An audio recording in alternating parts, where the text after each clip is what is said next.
अक्सर इतिहास की पुस्तकों में पूर्वोत्तर को दूर का हिस्सा मान लिया गया, लेकिन सच तो यह है कि पूर्वोत्तर जो है वो हमारे देश का एक अभिन्न प्रहरी है, एक अभिन्न हिस्सा है जो जो एक एक प्रहरी की तरह से सदैव हमारी सीमाओं की रक्षा के लिए खड़ा है। जब जब विदेशी आक्रांताओं ने भारत की आत्मा पर प्रहार किया, पूर्वोत्तर के हमारे भाइयों ने ढाल की तरह उसे रोका। इन्हीं में एक सेनापति भी था। आज हम उन्हीं की चर्चा आपके सामने करने वाले हैं आज के सत्र में। तो आपको अंत तक हमारे साथ बने रहना है और जानना है कि ये ऐसे पूर्वोत्तर का जो इतिहास है, जो ये योद्धा हैं, ये कौन है। आपको यदि आप पहचान जाते हैं तो आपको कमेंट सेक्शन में जाके बताना है। और आगे बढ़ने से पूर्व आप सभी से करबद्ध प्रार्थना है, लाइक शेयर सब्सक्राइब आपको करना है। और आज के सत्र को हम प्रारंभ करते हैं। इन्हीं वीर योद्धा की गाथा का आज आपके सामने वर्णन करेंगे। चलिए प्रारंभ करते हैं। जय श्री राम, जय श्री कृष्णा, जय एकलिंग जीरी। इसी के साथ आज के सत्र को आरंभ करते हैं।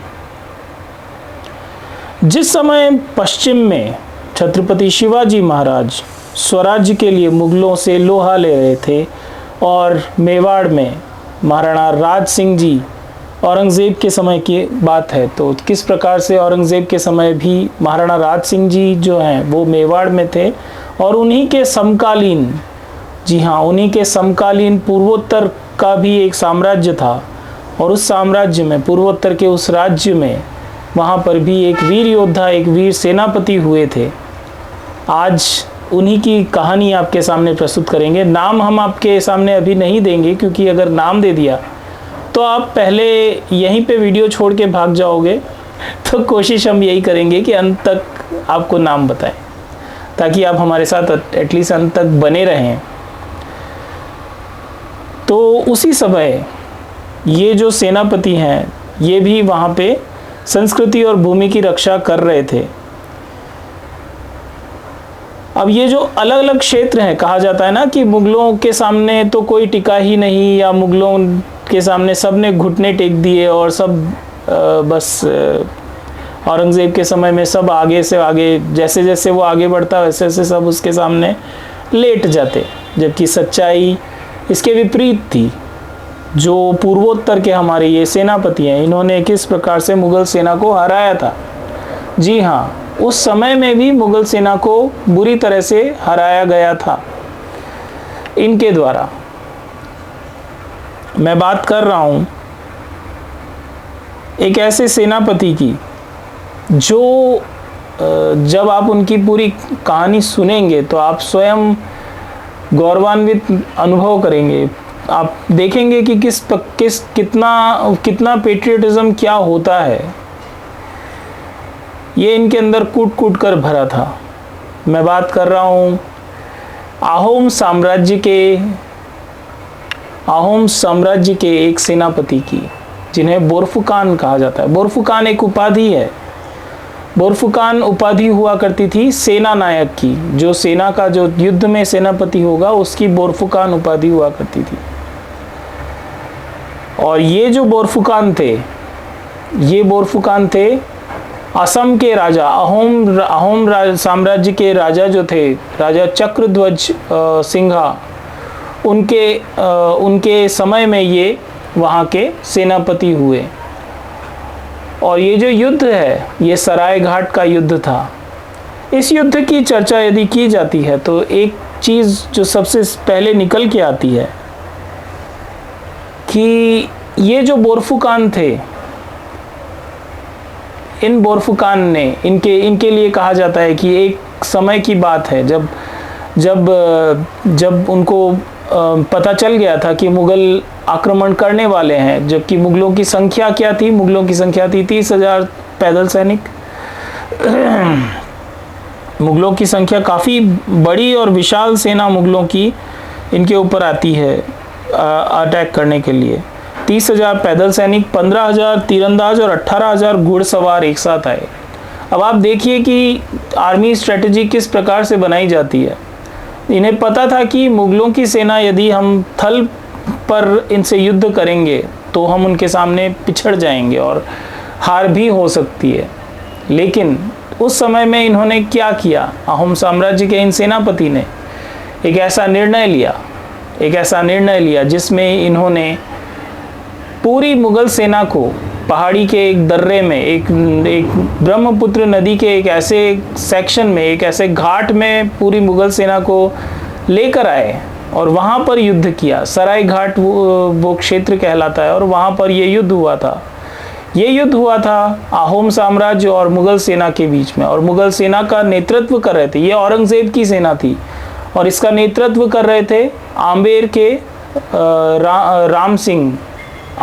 राम सिंह जो उस समय के राजा थे आम्बेर के, वो इसका नेतृत्व कर रहे थे। इस सेना का जो अभी संख्या मैंने आपको बताई, उस सेना का नेतृत्व वो कर रहे थे। अब क्या होता है, पूरी सेना को थल से लेके नदी में लेके आया और वहाँ पे नदी में लाकर उन पर गुरिल्ला वारफेयर की तकनीकों का इस्तेमाल करके उन पर अटैक किया गया। और अटैक इतना प्रभावी अटैक था कि मुगलों के दांत खट्टे हो गए और वो गुवाहाटी की उस सराय घाट का जो क्षेत्र था उसे छोड़कर भागे, रिट्रीट किया। और उन्हें एक वहाँ की पीछे एक नदी जो बहती थी, ब्रह्मपुत्र नदी की ही एक ट्रिब्यूटरी थी, वहाँ तक उन्हें खदेड़ दिया गया मुगलों को।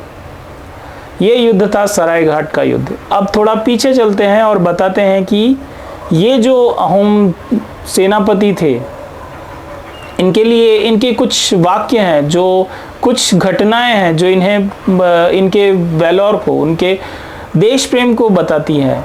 इसी में से एक घटना ऐसी थी कि जब आसाम में ही जब ये प्रिपरेशन कर रहे थे, 1671 की बात है, जब ये प्रिपरेशन कर रहे थे युद्ध के लिए कि अब तो युद्ध में जाना ही है, तो इनके जो राजा हैं, इनके राजा को ये महादेव मानते थे और स्वयं को नंदी मानते थे और उसी प्रकार की भावना के साथ ये ओतप्रोत रहते थे। तो ये पूर्णतया हमारे एक हिंदू, हम कह सकते हैं हिंदू राजा और उन्हीं के एक सेनापति थे। होता क्या है कि इनके जो एक अंकल हैं, इनके जो मामा जी हैं, उन्हें एक कार्य दिया जाता है कि आपको मड का आपको वॉल्स बनानी है। ये कार्य उन्हें दिया जाता है और मड की वॉल्स बनाने का कार्य जो दिया गया था, डेडलाइन उनको दी थी कि मतलब आपको एक रात के अंदर ये वॉल पूरी करके देनी है। अब जो इनके मामा थे, उन पे भरोसा करके उनको ये काम दिया गया कि भाई आप एक रात में ये पूरा कर देंगे। और जब आधी रात को ये निरीक्षण करने पहुंच गए, देखिए कितने सचेत हैं कि ये नहीं कि ठीक है मामा कर रहे हैं तो यार कल सुबह जाके देख लूँगा, कर ही देंगे, इतना तो विश्वास है। फिर भी ये आधी रात को वहाँ पे देखने के लिए गए तो देखा कि मामा तो हताश होके बैठे हुए हैं और कह रहे हैं कि मुझसे तो नहीं हो पाएगा। उस समय में इनके ये वाक्य थे, अपने मामा के लिए इनके वाक्य थे कि मेरा जो देश है, मेरा मामा मेरे देश से बढ़ के नहीं हो सकता। और एक सेना को एक डिसिप्लिन करने के लिए इन्होंने अपने मामा का सर धड़ से अलग कर दिया। उस समय में देखिए कि पेट्रियटिज्म, देशभक्ति की पराकाष्ठा इसे आप कह सकते हैं कि किस प्रकार से उस सिचुएशन में कोई और होता तो कह सकता कि ठीक है यार मेरा अपना है तो मैं इसे छोड़ दूं, या इस प्रकार की भी होते हैं लोग, कई स्वार्थी इस तरह के भी होते हैं। लेकिन वहाँ पे देश को इन्होंने पहले रखा और देश को किसी भी रिश्ते से ऊपर रखा। जो ड्यूटी वाली बात होती वो यहाँ पे आई और इन्होंने एक सेना में एक संदेश भेज दिया कि भैया आपको डिसिप्लिन रखना है और जो दिया गया है उसे पूरा करना है। तो इस प्रकार से उन्होंने जो, अब मैं बता देता हूँ क्या कहा था। तो उन्होंने कहा, देशोत कोई मोमोई डांगोर नोहाए, यानी मेरा मामा मेरे देश से बड़ा नहीं है। अगले दिन सूरज उगने से पहले वह दीवार बनकर तैयार हो गई थी। जो बाद के जो सैनिक थे उन्होंने मिलकर वो दीवार पूरी कर दी। मड की वॉल्स थी ताकि फोर्टिफिकेशन किया जा सके, उसके लिए ये काम था। तो सराय घाट का युद्ध हुआ 1671 में और भारतीय इतिहास के सबसे महान नौसैनिक जंगों में से एक है कि ये उस समय की उस समय की नौसैनिक जंग थी ये, क्योंकि मैंने पहले भी बताया कि घुड़सवार और ये सब तो सैनिक लेके आए थे मुगल, और इनके पास जो मतलब इनका जो कहते हैं ना कि अहोम की जो सेना थी वो किस चीज़ में परफेक्शन उनका किस में था, उनका नौसेना में उनका परफेक्शन था। खाई खोदना, तीर चलाना और छुप के वार करना और इस तरह की जो चीज़ें रहती है, या नौसैनिक जिस प्रकार से युद्ध करते हैं नौसैनिक युद्ध में कि तेज़ बोट चला के सामने वाले को अचंभित करना और तेज़ वार करना, ये उनकी प्रमुख विशेषताओं में था।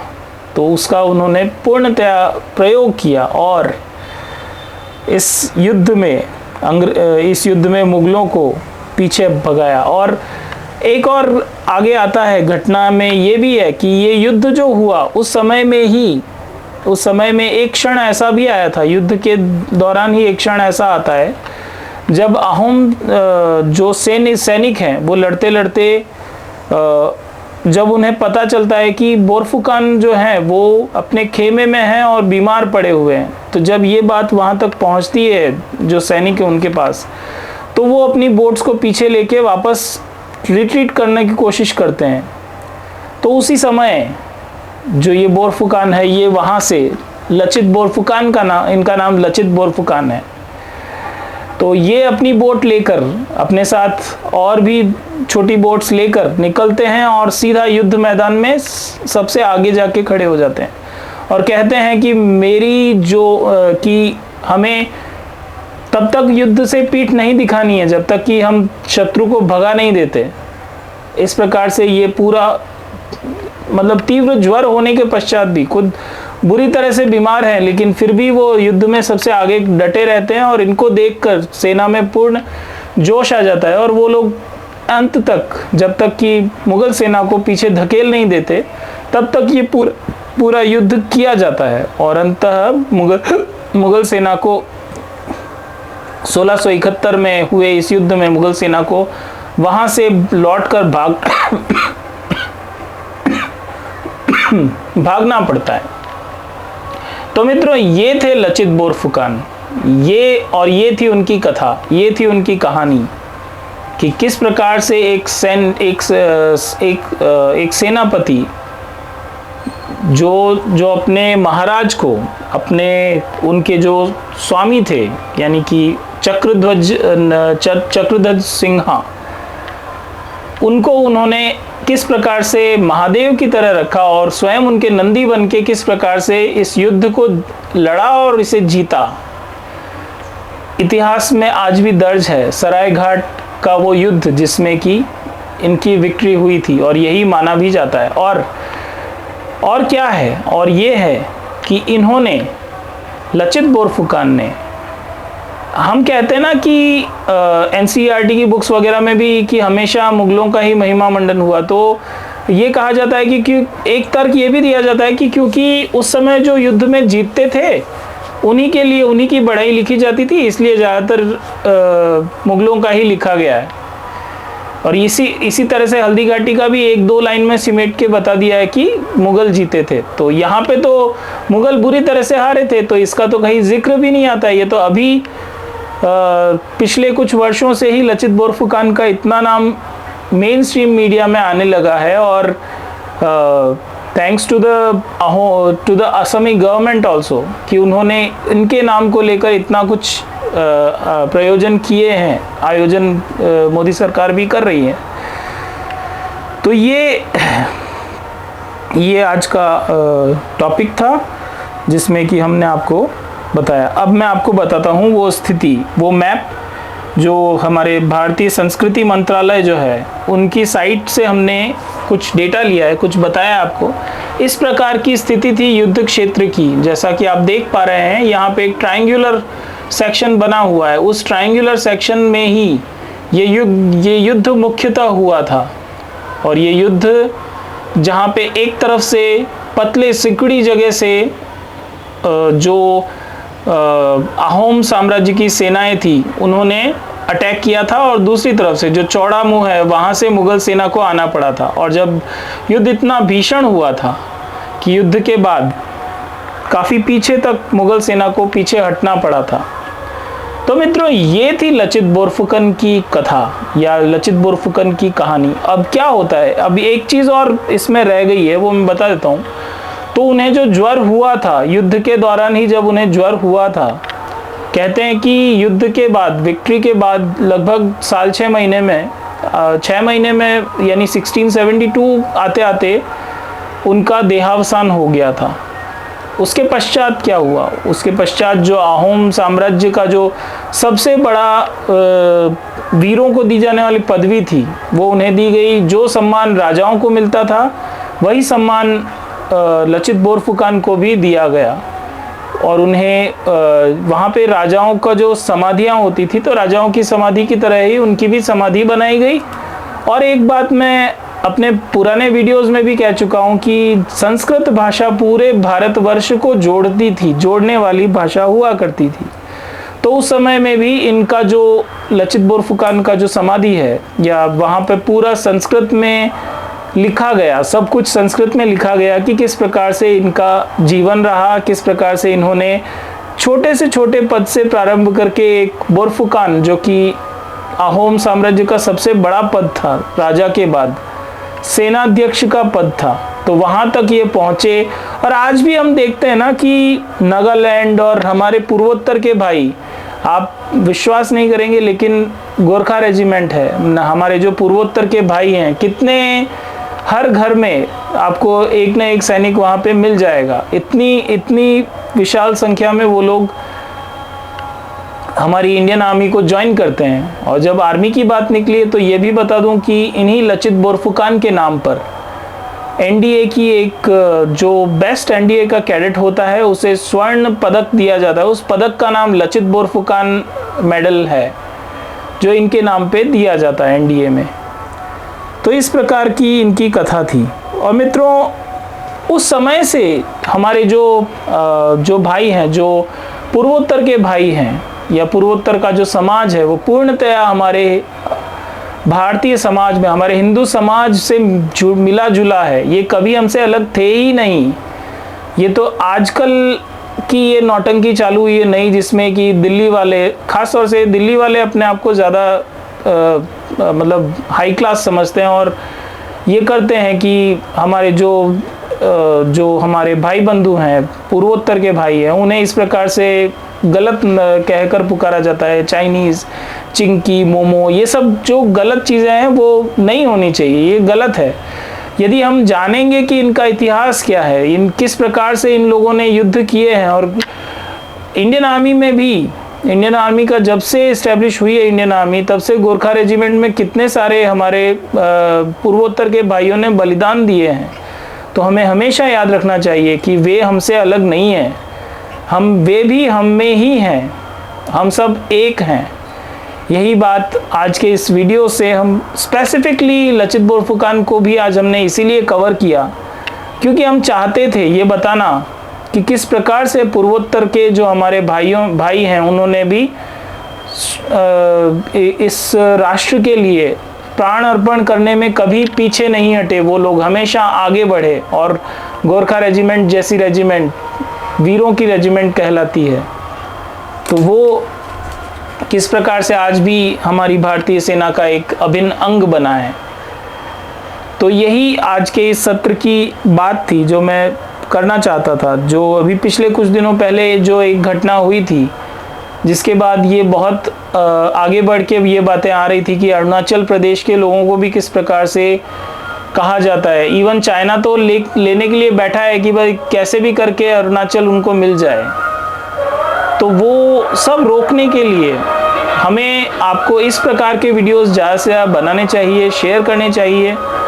और इस वीडियो को यदि आप खुद नहीं कर सकते तो आपको क्या करना है, आपको करना ये है कि आपको इस वीडियो को अधिक से अधिक लोगों तक पहुंचाना है। लचित बोरफुकन की इस छोटी सी कहानी को आपको अधिक से अधिक लोगों तक, अधिक से अधिक युवाओं तक, अधिक से अधिक जो लोग मोमो चिंकी इनकी इस प्रकार से जो घृणित बात करते हैं हमारे पूर्वोत्तर के भाइयों के लिए, उन सबको ये वीडियो दिखाइए और बताइए कि ये वो लोग हैं जिन्होंने हमारे इस देश की रक्षा के लिए प्राणार्पण किया। और आप आज इस प्रकार से उनका मजाक बना रहे, तो ये नहीं होना चाहिए। तो हम सभी को ये प्रण लेना चाहिए कि किसी भी पूर्वोत्तर के किसी भाई को ये नहीं लगना चाहिए कि वो यदि भारत में आया है, मैं फिर पुनः कहूँगा मेनलैंड इंडिया अगर कहते हैं तो मेनलैंड भारत में यदि वो आए हैं पूर्वोत्तर से, तो हमें उनको पूरा सम्मान दिया जाना चाहिए, हमें उनको ऐसा नहीं कहना चाहिए।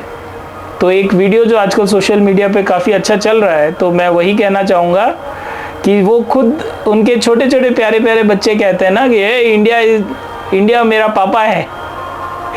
तो वही बात, उसी के साथ मैं अपनी वाणी को विराम दूंगा कि हाँ, इंडिया तुम्हारा भी पापा है, इंडिया हमारा भी पापा है, ये भारत हम सभी का पापा माँ सब यही है। इसी के साथ जय श्री कृष्णा, जय श्री राम, हर हर महादेव, भारत माता की जय, जय हिंद, वंदे मातरम।